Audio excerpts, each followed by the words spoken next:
Retirement is something we'll expect to come to us in our 60s, or if you're my age, your 80s. It's the age that the powers that be deem that you no longer have to use your mind and body to generate income. You've spent your fit and healthy years at the grindstone, so now that you're no longer fit to work, you can stop. But this model isn't what everyone aspires to. Today I'm exploring the financial independence retire early movement. We all understand that we have to work to afford to live, unfortunately, and that our prime working years are when our minds and bodies are at their best. But our prime years to be creative, to travel, to discover ourselves, to start a family and raise children are also when our minds and bodies are at their best. And doing these things without working is usually reserved for the privileged few who can afford it. So enter the financial independence retire early movement, or FIRE for short.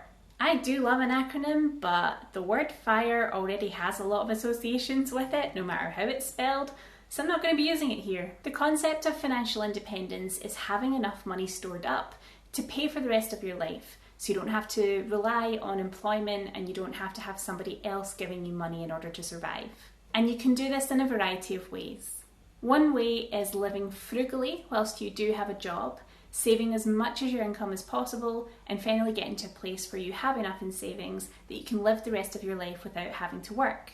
The people I've seen doing this method usually choose to live life frugally after they've retired as well, so it is quite a big life commitment. It would definitely be a challenge for anybody who enjoys splashing money on new stuff, upgrading gadgets, going on nights out, or keeping up with fashion. But if you think you could get through life with what you have, and only spend money on things when you absolutely need to change them, so when your clothes are worn out or your gadget dies, that's when you spend money and very occasionally take part in a night out or an occasion, then this could work for you. You basically don't inflate your lifestyle. That's something that I remember thinking about when I was a lot younger, but I didn't take any steps to actively work on until later in life. So my first job when I was 16 paid something like £3.60 an hour, and as a teen who didn't have any income prior to this, it was amazing. I was so excited to have my own money and be able to choose what I spent it on. But as I got older and my income grew, my spending habits grew as well. Yes, I did have more things to pay for, such as bills, but I also consciously spent more money on things like clothes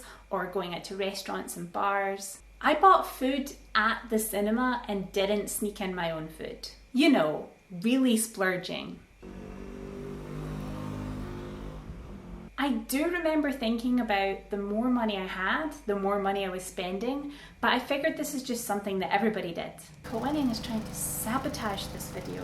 Even though in my subconscious there was also this feeling that if I was earning more, I should really have more money left over. It took me a while to realise that spending money wasn't fulfilling to me and it wasn't giving me the enjoyment that I sought in life. Another route to financial independence is a passive income stream. So this is where you've done the work once and it should provide income long after.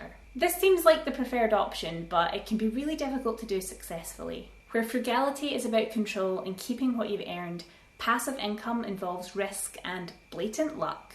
You don't know if this work is going to return an income. I actually went down this route slightly with my Skillshare course. My course is about how to present to camera because I felt like I could share that skill reasonably well. So this involved me writing, shooting and editing the course and uploading it onto Skillshare. So I did all the work in December last year, but anytime someone takes the course, I get paid. And if you sign up with my link in the description, you get 2 weeks of Skillshare for free. Just saying. But yeah, there are loads of other examples where you do the work once and the income is generated repeatedly over time. It's just that you can't guarantee that it'll sell. You can obviously combine these ideas and bring in other ways of growing your savings, such as investing. People often calculate a financial independence number to figure out how much money they're going to need to successfully retire, which means making an estimation on when you're going to die. Personally, I think you'd have to be really optimistic about it and assume you were going to die at 100.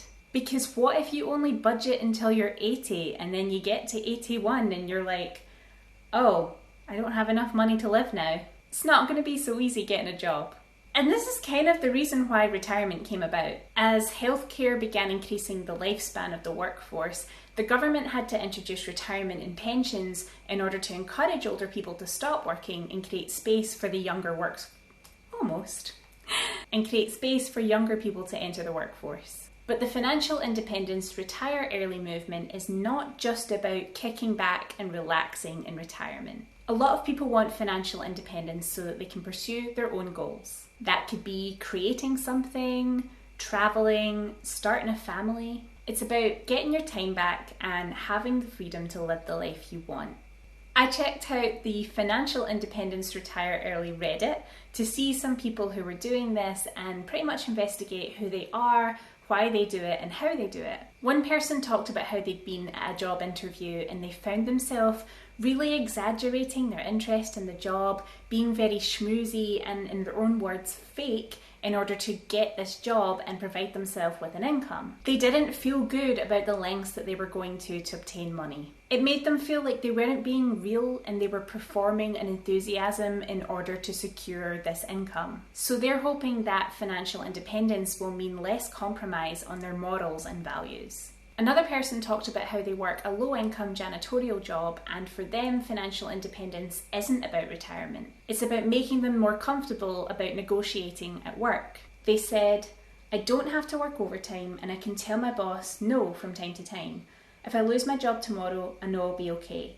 I'll be able to pay most of my expenses off and it'll allow me time to job search. I know it's a little different than most of what I see in this community, but I'm really happy knowing my job doesn't own me. I don't have to work 50 plus hour, 7-day weeks anymore."